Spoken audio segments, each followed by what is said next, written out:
All right. Hi, everyone. I think we've got our crowd here today. My name is Jessica LeClaire, and I'm a program manager with Sustainable CT. And I want to thank you for joining us for today's discussion. We're going to talk with Amy Thompson of SmartBuildings CT program, which is a program out of Uconn. And she's helped a lot of towns across the state figure out how much energy you're using, how much renewable energy you've got in town, and get your Energy Star portfolio manager accounts set up, established, and running in good operation. So before we turn it over to Amy, I want to just give a little brief intro on what Sustainable CT is and our new climate leader designation, just because we have you here, we have a captive audience. So with no further ado, I'm going to share my screen and pull up a quick PowerPoint and just walk through at a very high level of what Sustainable CT is all about in case anyone is new to the program. So let's go to presentation mode. All right, so as many of you might know, Sustainable CT is a statewide municipal certification program intended to help towns advance their overall sustainability. And we take a pretty broad look at sustainability. So we're looking at transportation, planning, arts and culture, local businesses, housing, really everything that makes a community a place where people want to live, work, and play. At the core of the program, we have a menu of actions that cities and towns can pick from to work on that will score them points as they work towards certification. And there's no one size fits all way to navigate Sustainable CT. Communities really have a lot of flexibility to pick and choose actions that speak to them, that resonate, that reflect who they are now and who they want to be down the road. As towns move through Sustainable CT, they're defining what success looks like. Maybe they want to get bronze certified. Maybe you want to be silver certified. Maybe you'd like to be a climate leader in our program. Or maybe you want to save some money on your energy bills as a town, or maybe you want to protect open space. Whatever it is, you define success, and we're going to try to help you achieve that success through different resources that we have. So we have a community match fund. We work with awesome partners like Uconn Smart Buildings CT program to help you do actions in the program and achieve those various goals that you have as a community. I mentioned we take a broad look at sustainability, and you can see here, these are our 12 action categories, and they're broad. So we've got energy infrastructure and operations, materials management, housing, homelessness prevention, land and natural resources. In these 12 categories, we have about 70 actions and hundreds of sub-actions that you can really pick and choose from if you're a community working through Sustainable CT. Just a quick list of steps. If you are in the program or considering joining the program, the first thing that you would do is to pass a resolution, establish a sustainability team, and then work through Sustainable CT in whatever way is beneficial to you. Maybe you want to get certified. Again, maybe you want to complete various actions. Whatever it is, we'll try to help you get there. If certification is a goal, we have 2 levels of certification offered in this year, bronze and silver, and each have a specific set of requirements to achieve either. And if you're wondering where gold is, it's coming. And we've been saying that for a little while, but gold is coming in 2023, and we're excited to launch it. And if you have ideas on what could be in gold, we'd love to hear from you. And you can email us at any time at info@sustainableCT.org. Something new for 2022 is a climate leader designation. This is a new designation that's optional, and it is on top of bronze or silver certification for a town. And we're really excited about this climate leader designation. And what we've done is identify of our existing actions, a list of actions that we think if you do them as a town, you will really be controlling your greenhouse gas emissions. So it's a curated list of actions within our big action list. And if you score a certain number of points from that action list, we'll call you a climate leader, and you will be a climate leader in the state. And I will say we're looking at the mitigation side of climate change action, so controlling and reducing your greenhouse gas emissions. We acknowledge that resilience and adaptation is incredibly important, necessary, and urgent.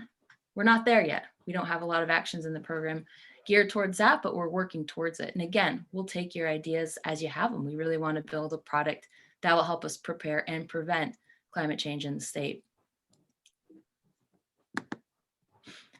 Couple little things here. I said we have a curated list of actions, and I'll show you that list in a second, but you have to get 140 points of that list, I don't know if we set that point level right, but it's a pilot year. So we want to hear from you. You can see our email address on this bottom bullet.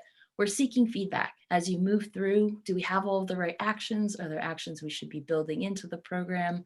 Do we have some that we shouldn't put there? Should we ask towns to score more points or fewer? We really want to hear from you as you're moving through what could make the climate leader designation the most meaningful for our cities and towns. Here are the list of actions. I think we have 31. You can see they're broad, but they really are honing in on actions that will help you reduce your greenhouse gas emissions. And we're trying to support towns as they move through the climate leader designation. So we're offering this webinar series. We've got one upcoming event the end of March 31st. We'll hear from folks from Pura, talk about Connecticut's new EV and energy storage programs. There are a couple more that we are very close to finishing the registration. They'll be about materials management and the CPACE program. So we're looking forward to getting those on the books. The upcoming webinars, as well as recordings of past webinars, are available on the link here that you can see. So stay tuned, check that link out. We've got a library of information that we're going to be creating for you to help you move through these various actions on the climate leader designation. But today we're going to hear from Amy Thompson of Uconn SmartBuildings CT program, which is they're an amazing group. They help a lot of towns across the state, and they can help you with on this list, 7.1, 7.2, 7.4. And they really do some amazing work with towns. And I want to save as much time as possible for Amy. So I'm going to stop my share and turn it over to her to talk about the work that they do in energy benchmarking in communities. Great, thank you so much. So I'm just going to check and see, can you see my screen okay? And is it the main screen or the presenter view? It's the presenter view. Okay, so I'm going to share my other screen. Give me just a second. The world of dual monitors. Yes. Let's see, I'm going to stop share and try the other screen. Do that one and see if that one works. So right now we see what looks like your desktop. Oh, there you go. That's the perfect screen. Great, thank you. So good afternoon, everybody, and welcome to our webinar. And today I'm going to talk a little bit about how you can get support from me and our student team to help you build your energy portfolio. If you have an existing one, bring it up to date, and then how to run benchmarking reports or analyze some of the data that you have in there. And we can also help support you getting your portfolio ready for your sustainable CT submission and help you with your data request that's required to basically connect the data from your portfolio to sustainable CT. So a little bit about our team. So I'm an associate professor in residence of systems engineering at Uconn, and I've been here since 2017. And prior to that, I taught systems engineering at University of New Haven for 6 years. And we've really been doing this benchmarking program since as far back as 2012. So I think the very first towns we worked with were Woodbridge and Easton and Fairfield, some of the towns down in the New Haven area.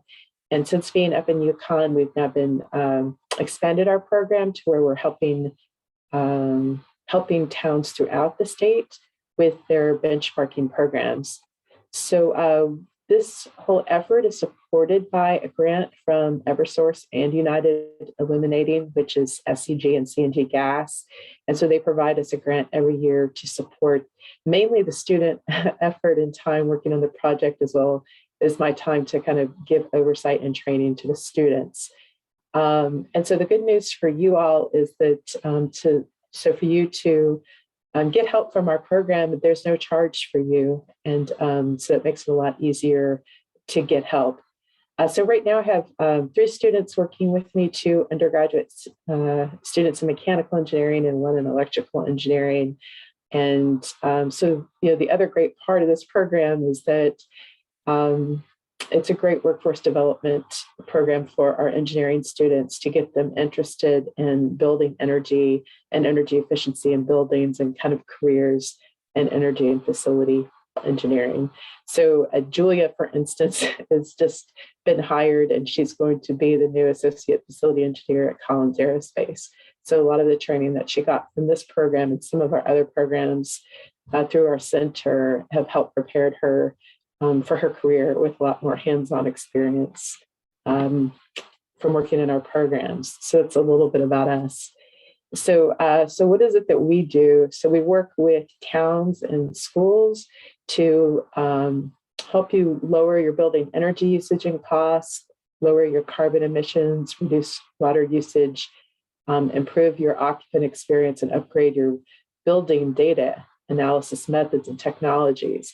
So one of the main things we do through this particular program is that last bullet. We're basically helping you guys kind of upgrade your technology and the tools that you're using for data analysis to understand which buildings are performing well, which ones are not performing well, what are your trends for energy usage in your buildings, are they going up and down, and help provide the information that you need to make better investments decisions in the technologies and the energy efficiency technologies in your building. So we support EPA's Portfolio Manager online tool for commercial industrial organizations. We help you set up the automatic data exchange in your portfolios so that you get that real-time data automatically from Eversource and UI. And we provide some education on building energy analytics. How do you act on the data? How do you interpret the data that you run in the reports using the Portfolio Manager tool? So we've worked with a lot of towns. I think there's probably even a few more that we can add to this list based upon the last 6 months. And so some of you may be from towns that we've worked with recently. You may be from a town that we worked with a long time ago, and you might need some more advanced things or just your portfolio updated since the last time we worked with you. And so I'll be glad to answer any questions at the end of the webinar to see how the people that are here, what kind of help you need. And I think the message is that we can work with you at any stage that you are at. You may not have done any benchmarking and you haven't started or built your portfolio, or you may have one that needs to be updated, or you may have one that's updated, but you want to see how you can analyze the data and information in there better. And we can really help you do all of those no matter where you're at with your benchmarking process. So a couple of key capabilities that I wanted to talk about Portfolio Manager. A lot of questions I get sometimes is like, why should I do this instead of just doing what I'm doing now? I'm tracking my energy in Excel, or maybe you're using another tool to track your energy. But these are the main benefits that you get from using the Portfolio Manager tool. First of all, what's maybe not on here is that the Portfolio Manager tool is offered for free from the US EPA, from the Energy Star group. And any individual person, anybody here can go to the Energy Star website and create a free online account. And so your town can create a free account, any individual can create a free account, and you can begin to specify your buildings and load your energy data in the portfolio and use the tool at no charge. So that's a big benefit. So some of the capabilities of Portfolio Manager is that it allows you, if you're a municipality or a school, you may have many buildings and many different sources of energy and many different accounts. And sometimes the bills that you get, if you have a long list of electric and gas bills, those bills are really organized by accounts, but it doesn't necessarily tell you organize all those accounts by building so that you can know what's going on by building to do any significant analysis. So one of the main things Portfolio Manager does is when you create a property, it lets you match or map all of those accounts to a building. So you can look at a building and you can see the electric meters, you can see the gas meters, you can see oil and propane meters, solar meters, all of the different sources of fuel types. And then you can see the monthly you can go into each of those meters and see the monthly usage and cost. If it's oil and propane, you can see all the deliveries that you've had. And then what Portfolio Manager does is it automatically converts all those individual units in kWh and CCF and gallons all to a common unit of kBTU, and then adds up the kBTU across all those different fuel types. And you can know what your total kBTU is for your building. So instead of having a list of 50 or 100 electric and gas accounts, you still have all of those, but they're associated by building type. So now you can actually track your total kBTU for that building over time, right? And see, is my energy going up this year or down this year from year to year, with all of those different energy types rolling up. So it's automatically doing that unit conversion in the tool. So the other thing that's really helpful that Portfolio Manager does is when you begin to track your energy over time from year to year, which is really what you do at the benchmarking level, you want to be able to know, for instance, if my energy went down from 2 years ago by 20% in my building, what I want to know is if that energy went down by 20%, is it because of a project that I did in the building, like a lighting upgrade, or putting in, lighting controls or building management system or energy controls? Is that reduction due to that technology or that project, or is it due to just the weather change? And so, one of the things that's hard if you're managing your facilities and finances is to go back to your leadership and say, the energy has gone down or it's going up. And everyone will say, well, that's just because the weather changed. So what's nice about the Portfolio Manager tool is they do automatically weather normalize your data. So you can not only track, your site usage from year to year, you can track this weather normalized site energy. And what that does is it uses heating and cooling degree days from your local airport, and that data is automatically in the tool, and it's weather normalizing and trying to factor out the impact of weather. So in this particular example, I may have decreased my energy by 20%, but the weather normalized site energy may show that I've had a 10% reduction. And in that case, what it would mean is half of it is due to the weather change, and the other half is due to an actual change in the building. So it's trying to factor out the impact of weather, and so, weather normalization isn't perfect, but it's better than not doing any weather normalization where there's no, change or effect or taking into account the change in weather from year to year. And so that's important at the benchmarking level, especially if you want to compare 2 years, either last year to this year or 5 years ago to this year, from maybe the time before you did a project. You need that weather normalization in order to really assess, if your energy is going up or down over time from year to year. So the other thing the Portfolio Manager does that Excel won't do for you is, or just trending, or, so there's two types of information that the energy portfolio can give you. It allows you to track your energy over time from year to year. Is your energy going up or down? And that's trending. But the other thing the Portfolio Manager does is give you a benchmark. And so for each building, you would either get an Energy Star rating, or you would get a percent difference from national median benchmark. So every type of building in Portfolio Manager can get a benchmark. There's about 5 or 6 property types that can get an actual Energy Star score, but either one of those is a benchmark that tells you if your building is high performing or low performing. So the way the benchmark works is the EPA runs a very extensive, what they call CBEC study, and that's usually done about every 6 or 7 years. And it's this kind of huge study with many questions, over 100 questions that are sent out to certain sites and facilities that participate in the study. And it's an in-depth question of their building and their energy. And the EPA does that for thousands of buildings across the country. and they basically collect that data into a statistical model, and that's the Energy Star model. And they basically use that model to show, what the typical or median performing building is for a particular type of building with certain characteristics.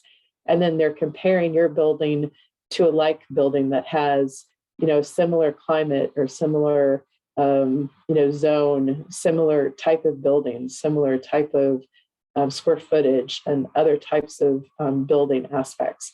And so the energy, I'll talk a little bit more about the Energy Star score, but you can basically get a benchmark.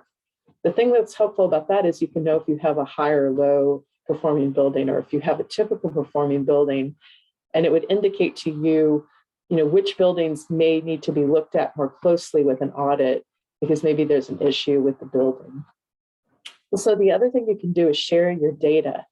And what's really nice with the Portfolio Manager tool, because any individual can create their own free account, the person at your town or school can create the building account, and you own that data, but you can share it with anybody else who also has a Portfolio Manager account. So the place this is helpful, especially at towns and schools, is you may have 1 or 2 or 4 or 5 people that are interested in what's going on with your energy. It might be your finance director, your buildings director, maybe you have a sustainability committee, and you want several people want to know what's going on with the energy in your building. And so what's nice about this is the person who owns the building can just share the buildings with anybody who has an account, and you can provide either full access where people can make changes, or you can provide read-only access. And the read-only access lets people go in and just see, log in and see by building the performance. They can run reports, but they can't change anything. So the other place where sharing your data is helpful is you can actually share the information in your portfolio with your contractors and your energy service providers, because they have accounts as well. So you kind of get away from this idea of constantly having to email, Excel sheets of energy data to everybody in the world who requests it, and having to go back to your utility providers and ask them to send you data, and then you send that to your contractors.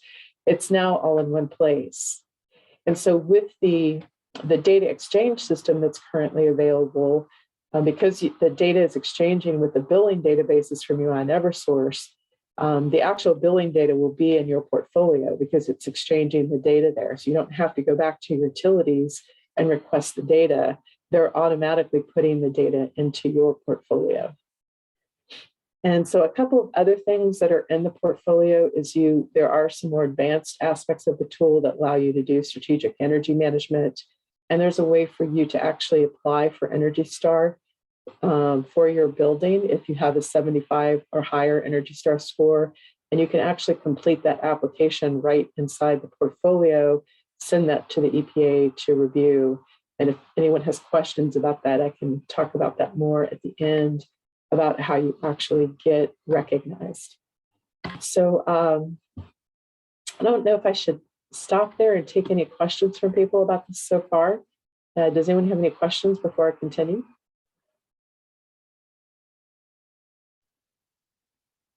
Feel free to pop them in the chat or come off mute if you'd like. Okay, great. Keep going. Okay, so there's a lot of buildings in Connecticut that are Energy Star certified, and you can actually go to the website and see, which buildings are Energy Star certified. So typically, the Energy Star score goes from 1 to 100. And if you have a 75 or higher, you qualify to be Energy Star certified. So what does it mean to be Energy Star certified? Well, it means that your building is using significantly less energy than a typical building in the US that has the same characteristics as yours. So you're using about 30 to 35% less energy than a typical building. You're generating 35% less greenhouse gas emissions. And then most of these buildings that are Energy Star certified are spending about 50 cents less per square foot to operate than a typical building. So what are some of the things you can learn when you benchmark your buildings? So this is an example from a building that was actually a new building. It was only 2 or 3 years old.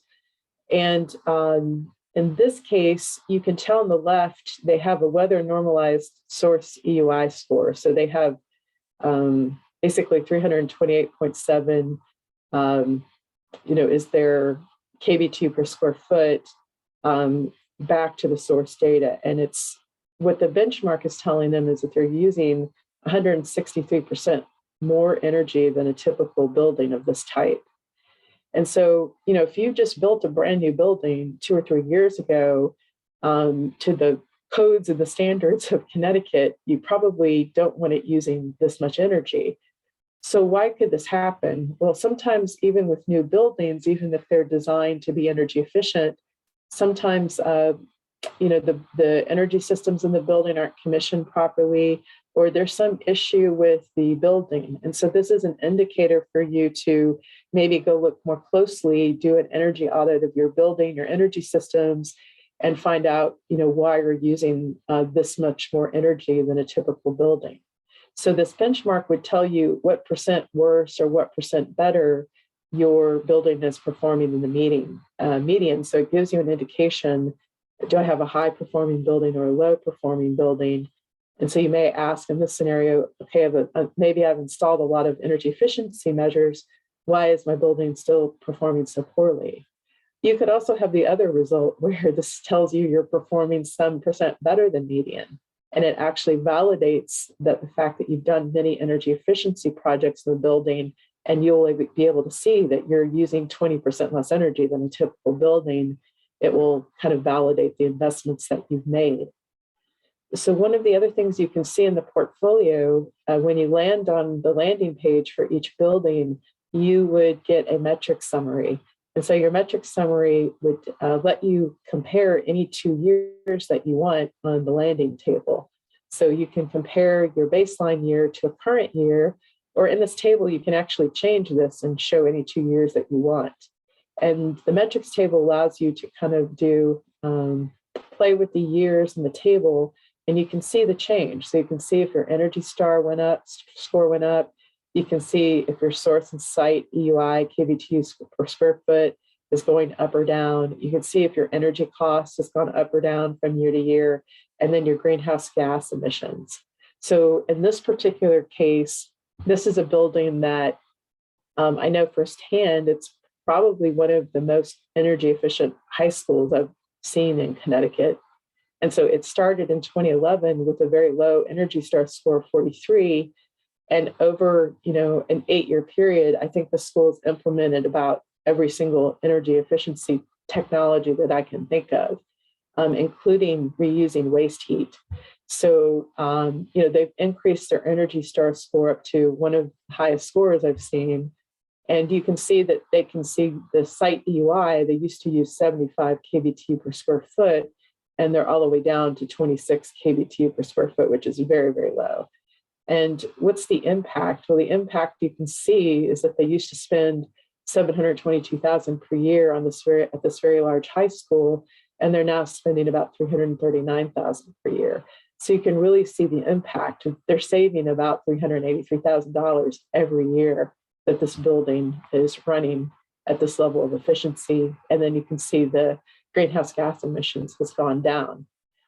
So you probably noticed that those water use and waste there. So you can track that in the portfolio, but a lot of towns haven't done that because you have to manually upload your data for water use and waste. And so a lot of folks just don't have the time to upload the data, but that does have that capability in Portfolio Manager. So again, kind of what this is showing you is, is my energy usage going up or down, comparing any 2 years that I want. And this is really easy to do this analysis right on the landing page of your portfolio. So the other thing that you'll see on the energy tab in Portfolio Manager is just a trend graph over time. So this is just an example that I pulled. I believe this was from a town hall. And this was at a town where they had switched from oil to gas. So in this graph, so this shows up the minute you land on the energy tab, this graph comes up. And you can see the black there is fuel oil deliveries, the blue is electricity, and the red is natural gas. So you can actually see their switch from fuel oil, where their red line was flat, to their change in gas. So if you look at the gas trend, you can actually see the peak gas usage in the middle of the winter, and you can see that it flattens out, to zero basically during the summer. On the blue lines, you can see kind of a level amount through the winter, and then you can see the peaks in the electricity at the summertime. So, a couple of things that you can see here is, are my heating and cooling peaks increasing or decreasing over time? How large is my cooling peak during the summer? Do I have problems with my heating or cooling system? Looking at this trend graph. And then, of course, you could open at the same page, you can open your gas or electric meter and actually open up the details, download it into Excel and analyze it, any way that you want. So, if you had solar or propane or other fuels, that would also show up here on the trend graph.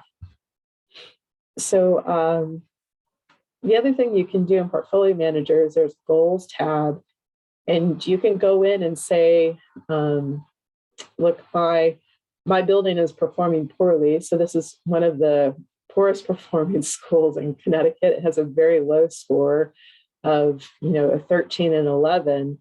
And that school could say, well, I want to try to set my target maybe as a 50 for Energy Star score, maybe as a 75. So you can set that target for your Energy Star score, and then it's going to tell you how much you need to reduce your energy by. So if you go down to that site energy row, you can see, look, I need to go from like 3.7 million kBTU. I need to reduce it by, almost 2 million kBTU per year. And if I do that, it's showing you that you're going to save about 77,000 per year. So the Goals tab lets you set goals of Energy Star score, or you can set a goal for some percent reduction that you want to achieve. And it tells you like how much energy in kBTU you actually need to reduce. And it tells you, what your estimated cost savings would be, if you're able to reduce your energy by that amount.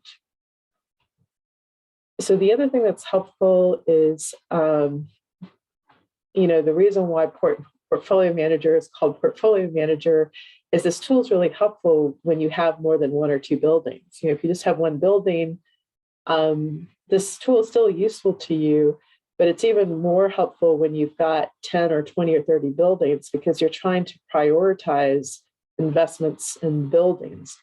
And so this is an example where at this particular town, this was a smaller town that had about 8 buildings, but you can see that 3 of their buildings use the majority of the energy, in their town. So if they really focused on those 3 buildings, adding technologies to reduce the energy in those 3 buildings, they might have the biggest impact, rather than, focusing on projects where your bang for your buck is going to be much smaller because they're small usage buildings.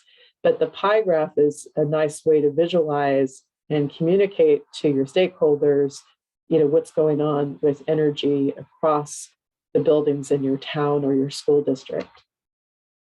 So what can you learn from this? So you can create advanced reports. There's over 1,000 metrics in Portfolio Manager that you can report. And so usually when we go through the process with you for benchmarking, at the end, we would run a custom report for you that actually shows a lot of details by each building. We can compare your baseline to current year. We can compare last year to this year and run your reports for you. And you can really see details of, where your energy is going up or down in your building. So you can get a breakdown by fuel type. You can get a breakdown by fuel cost. And you can see, what's going up and down in your buildings by comparing any 2 years. You can also run this report for multiple years. If you want to run it for 3 or 4 years, you can run a detailed report and really see how energy is changing over time. So what's our benchmarking process? So I'm not going to go into the weeds down there. Maybe I'll start with the 6 steps at the top there. But if you work with us, basically what we do is we have an initial kickoff meeting with you. We determine, what buildings are in your town. We get a list of your buildings and street addresses. We go pull your assessor sheets to collect the building data for your buildings. And we determine, what your baseline year should be for your building so we know how far back to collect data. We then go off and input your data into Portfolio Manager. So we connect your meters to the Eversource and UI, SCG-CNG data exchange system. And then we work with you to collect the manual data that you have to upload for things like oil and propane and solar. We figure out how many years of data we want to collect, and our interns work with you to collect that data and upload it to the portfolio. We then determine what's missing or what doesn't look quite right. And so sometimes we would go back and forth with you with emails to say, look, we need this information until everything is complete. We used to do tours. We haven't been doing that in the last few years, mainly because of COVID. And we really only go out and do tours if we need to walk down meters or can't figure out the meter matching. And then at the end, we publish a draft benchmarking report and we present that to your town. And then the last part is that we would do a training session with people at your town to show you how to continue to update your manual data and to run reports. So, the great thing about the data exchange system is because if you're able to exchange your electric and gas data, for most towns, that's, 80-90% of your data. And so the only data that you now need to upload is your oil and propane and solar and any third-party cost that isn't billed through your utility company. So this is the data that we usually, when we have our kickoff meeting, this is the information that we usually go through and say, look, this is the information that we need to collect from you. So for buildings, we need to know, the names of the buildings, which buildings you want to benchmark with the street addresses. We pull the assessor sheets to get the square footage and year built and some other information that we need for building data. We collect operating data. So for some of the buildings to get an accurate Energy Star score or accurate benchmark, we have to collect additional information about your building that's not on your assessor sheet. And we usually send you a form or a template to help you collect that data. And then we usually get a complete list of account numbers for your electric and gas and for your oil and propane and solar. And we match and create buildings, meters of each of the buildings for you. So, and then for the utility information, for the data exchange system for electric and gas, we don't need to collect years of electric and gas data from you, but what we usually need is a complete list of account numbers for your electric and gas utilities. And if you don't have a matching list that shows, which accounts go to which building, we'll do our best to match those up based upon the service addresses for the accounts. There's some times when we need your help to properly match those accounts to the right building, because as you know in your bills, sometimes the service address doesn't actually match the street address on the building. And so we usually, the last thing we're doing going back and forth is making sure that we're putting the right accounts in the right buildings in your portfolio. So the other thing we do is we identify which buildings have oil and propane, and we usually collect 2 to 3 years of oil and propane deliveries from you in either an Excel format, or you can email us PDFs of the bills, and the interns take that and upload that data to the portfolio. So usually for that data, we're looking for the delivery date, the amount of oil and propane in gallons or CCF, and the cost for that delivery, and we upload that manually to the portfolio. And then we would train you how to enter that data going forward. We would identify if there's a separate cost data for third-party suppliers. If you receive separate bills for this that don't bill through UI and Eversource, we would identify who those are and then collect that data and manually upload it. So for solar, there's different ways that solar is set up in Connecticut. There's usually kind of a standard net meter for a building. And if you have one of those, or if you have solar on your buildings, what we would do is, if you have a lease for that, you would get monthly lease statements from your lease provider that tells you how much kWh is produced and what cost you're paying for that. So we would collect that lease statements to upload that data to the portfolio. So to get the amount that's produced by the solar system and what you're paying on your lease, we would get that from your lease statement. So you can send that to us in Excel form, or you can scan those as PDFs to us, and the interns again will take that and upload that data. So we usually want a copy of your lease statements back to the time that the solar was installed. If you got the solar from Green Bank, we have a partnership with Green Bank, and they will support, if you have your lease from the Green Bank, they'll actually supply your historical data to us. But there's lots of other companies that do the financing for solar that we don't have agreements with, and we can't get the data directly from them. So in those cases, you would have to provide us copies of the bills, and we would upload that data for you. So we have we have over 2,000 buildings in our portfolio. I think as of last month, we're almost up to about 2,800 buildings in our portfolio. And most of them are current because of the data exchange system. So, the large portion of buildings in our master portfolio for all the towns and schools have current data because that electric and gas data is exchanging in the portfolio. And we have, these are all the different types of buildings in my portfolio from working with you guys. And you can see the largest number of buildings that are benchmarked are K-12 schools, fire stations, office buildings, and then we have a lot of other public services buildings that are benchmarked. And we also benchmark some wastewater treatment facilities. So, for my portfolio, for all of your guys' buildings that are in our portfolio, there's a significant reduction. There's about a 3% reduction in kBTU from the baseline to current year across all the buildings in our portfolio, and a 7% reduction in greenhouse gas emissions for those 2,000 plus buildings. So a lot of the buildings that have more than that have reductions up to 10 or 20, 30%, but there's still a lot of buildings in the portfolio that haven't had any energy projects yet. And so we're hoping that you guys do more of those.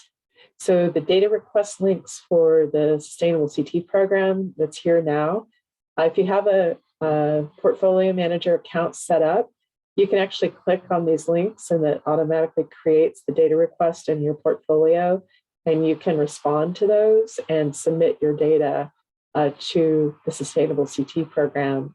If you need help with your data request, sending this data from your portfolio to Sustainable CT, you can always set up, it only takes about 10 or 15 minutes to actually do this data request and submit this. And if you need help with that, you can reach out to me. I can set up an appointment with you and help you complete your data requests for the Sustainable CT program. So I think these are the links for the program for April submissions.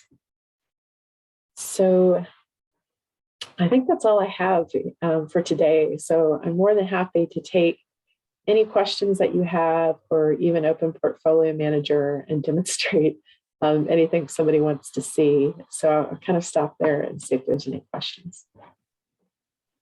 It looks like we have one question in the Portfolio Manager provide recommendations for optimization or flag areas that may be malfunctioning, like the HVAC running 24/7? So the Portfolio Manager cannot indicate what systems in your building are causing, the low Energy Star score or low performance. All the benchmark's going to do is tell you that you have a low performing building, or the low score is going to indicate you have issues. So to give you an example, if you've got, if you've got a building that has a 30 or 40 Energy Star score, since, up here in the Northeast, at least 60% of your energy is usually heating fuels. If you have a low performing building that's 30 or 40, most of the time that means your heating or cooling systems or your barrier in your building is not operating, right? You're probably not going to have a score of 30 because of lighting and things like that. So, the low scores usually indicate issues with your building management system, your energy systems, or the barrier for your building, which sometimes is too expensive to correct, or maybe uncorrectable, especially if it's a historic building. But it is not able to tell you what the source of that low score is. And so, typically what you would do with this data at the end is supply that data to contractors that you work with or energy services providers.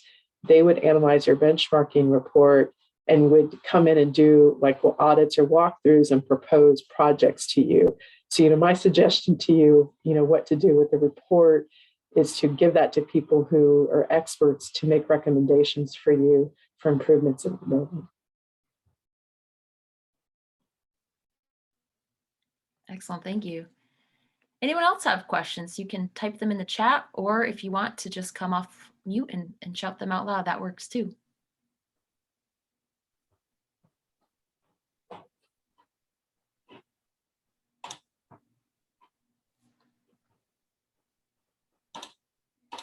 So one came through in the chat. How long does the process typically take?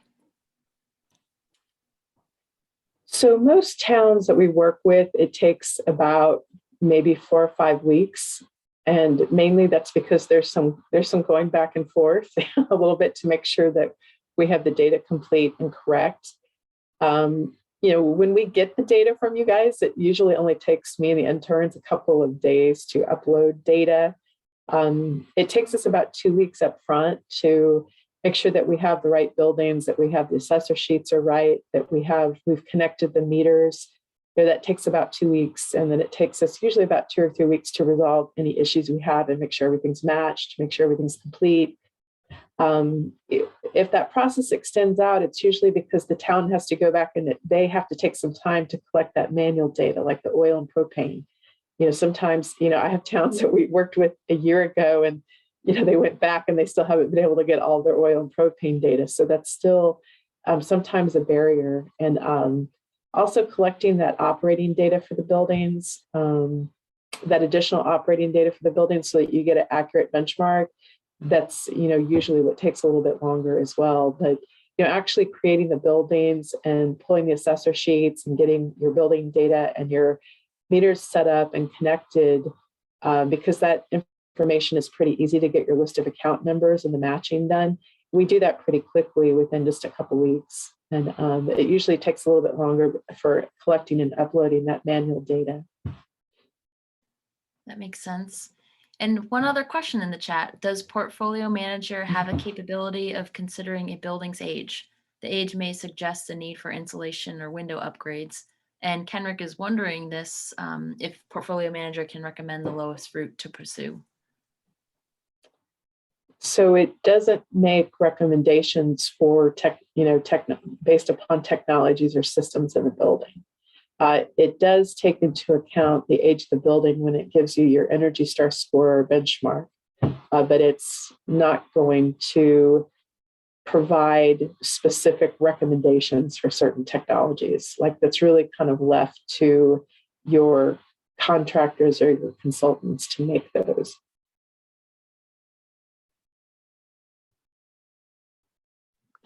And I think, one other thing I'll mention about the year the built is that, because I see so many buildings, right? I see a lot of town halls, a lot of schools. I see so many community buildings and school buildings from the portfolio and see their performance. And there's actually a lot of old buildings, historic buildings in my portfolio of town halls that are actually really energy efficient. It's a little shocking, but they're actually, they're There's some older town halls that have done lighting projects and lighting controls. They have high efficiency boilers and have BMS systems. And those buildings can score an 80 or 85 in the town halls. And so, yes, it's there. You might think that the insulation is, or the age of the building has a big impact, and it definitely does have an impact, but it's not always as negative as you think. And so it's why that even older buildings are different. Some older buildings are leaky and some aren't. Some are sealed well. And you can have a well-sealed old building that's actually energy efficient. And so it's why it's hard for the portfolio manager to really predict, even with an old building, what might be a cause of it being a high or low performing. It's, something unique and specific to the building. Great. We've got 2 more questions here in the chat, and people, please feel free to continue to populate the chat. So we recently moved a few buildings to a microgrid and others to a fuel cell. A third party is providing analysis and energy usage, so the buildings are no longer up to date in Portfolio Manager. Mm-hmm. Is there a checklist or specifics of what we need the third party to send us or you to keep those buildings up to date? Right. So I think, generally the way to think about your building is the way the benchmark works is, let's say you have a property you're building. It's really benchmarking on the energy coming into your building, what's consumed. And if you have a net meter, it's subtracting what's going out. So it's really looking at what the energy usage is. And so your fuel sources can change, from one thing to another, but it's all just about capturing what's actually coming into your building. So the issue with fuel cells is there's different types of fuel cells. You can have a solid state fuel cell, or you can have, some people are calling fuel cells are running on natural gas, right? So one of the things that happens when you put in a natural gas fuel cell, our cogen system, is that you're switching and you're making your primary source is electricity.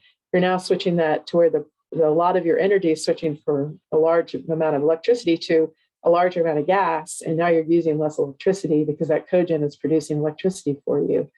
But the meters themselves, if the meters are set up properly, it's capturing what's coming in. And so let's say you have an electric and gas meter and you put in a cogen or fuel cell. You just have to make sure that you have the correct meters in your portfolio, because the electric is still going to pull in the electricity. It's just going to show that it's less. And the gas meters are still going to show the gas coming in, but the gas is going to be more.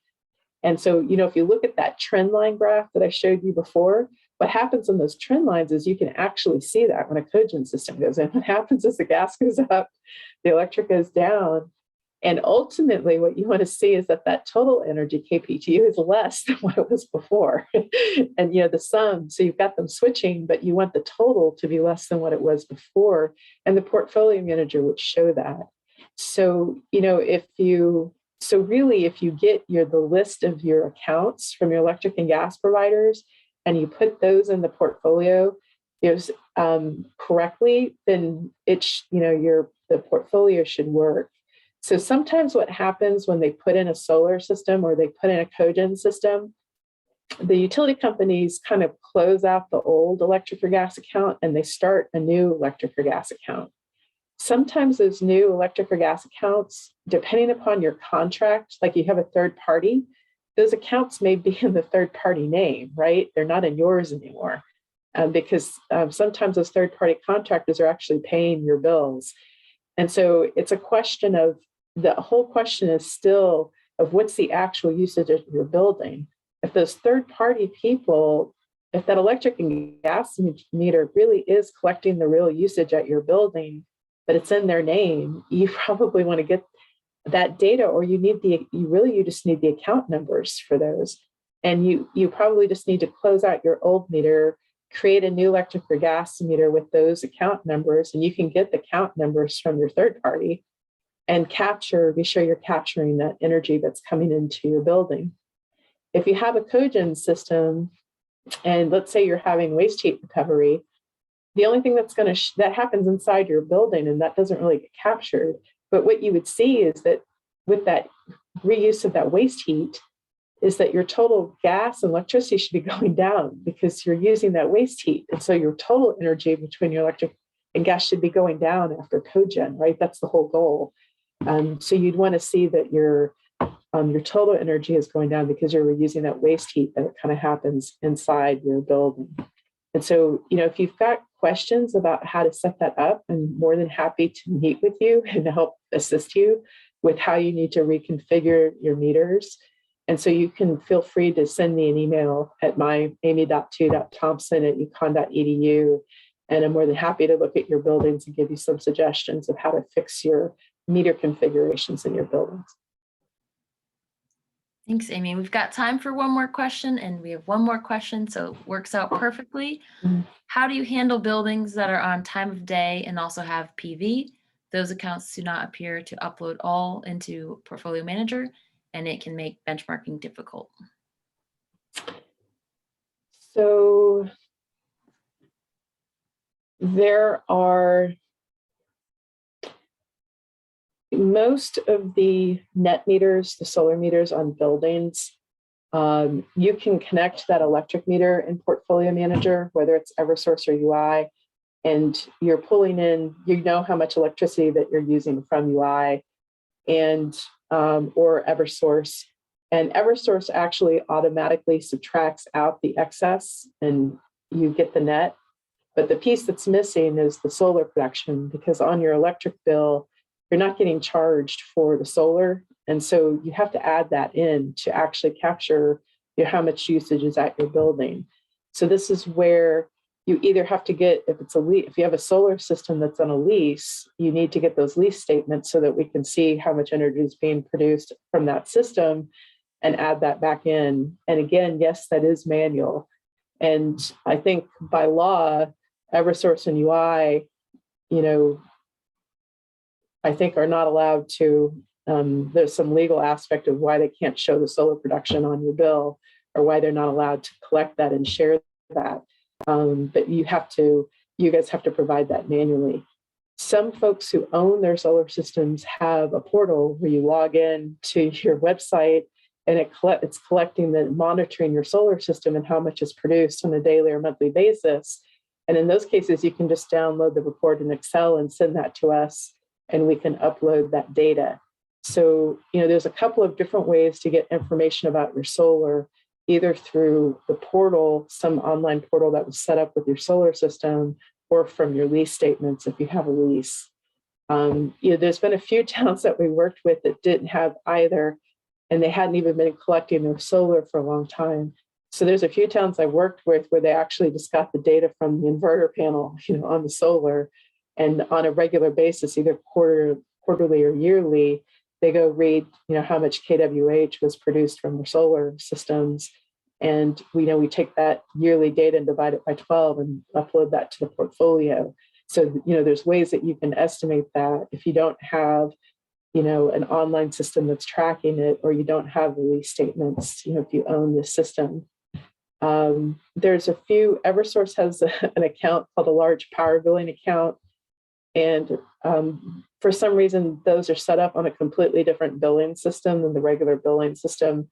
And so we have found if you have those large power billing accounts, they won't connect on the data exchange system. And so, sometimes for a town, if you've got a portfolio, you have a few accounts like oil and solar data that you have to upload. And then if you've got one or two of those large power billing accounts, you have to get that data from Eversource and manually upload it. And so usually when we find those large power billing accounts that we can't connect on the data exchange system, I'll reach out to Eversource. We'll ask for the last 2 or 3 years of your energy data and upload that for you if we can't connect that meter. So I don't know if that answers your question. Hopefully it does. But the solar can be a little tricky on getting that extra piece of data, but there's lots of ways to do that, and we can work with you to help you do that. Well, okay, one more question, I lied, and it can be yes, no, since we're at time. Okay. Can this be used for residential? Yes, no. No. Okay, So, easy. yes. So, at least from my understanding, UI and Eversource set up the data exchange system. There was actually a law or a there was a law that came out about what was it, around 2016, 2017, that said the energy companies had to legally set up a data exchange system. And I think it only said for commercial and industrial customers. And so they did, as far as I know, that they did not set up the data exchange system for residential customers. And so something to, kind of keep on the utilities, or keep on your, your lawmakers to extend this program to residential customers, because it would be nice, right? But I think the other thing to keep in mind is that the utility companies also have, their own kind of portals and their own systems where residential customers can log in and track your energy usage and download your data. It's just not Portfolio Manager. But there's lots of places in the future for, especially at the city or town level, where if you're trying to, a lot of these programs that are trying to emphasize green cities and green towns and getting credits for promoting programs with your residential customers and your residents, it would be really useful for them to be able to use Portfolio Manager, because there would be ways to kind of track holistically at a town level, how your residents are doing, if they are able to share, if they, are willing to share their data with the town. So the Portfolio Manager would be a nice way to kind of monitor that across the town eventually one day, right? Yeah, the future has endless possibilities. It's a great way to wrap this up. And Amy, I want to thank you for the work that you're doing with towns. It's really amazing. We put in a link if anyone wants to connect with Amy. She gave her email address. You can also email us, and we're happy to make that connection. And I want to thank her for her time today, sharing this wonderful information. We will send out a recording and possibly the slide deck tomorrow, so stay tuned for that. And the recording will be available on our website as well. So thanks to all for staying on. Thanks to Amy for sharing. And I hope everyone has a great rest of the day. Go out there and enjoy that sunshine. Bye-bye all. Thanks, everybody. Bye-bye.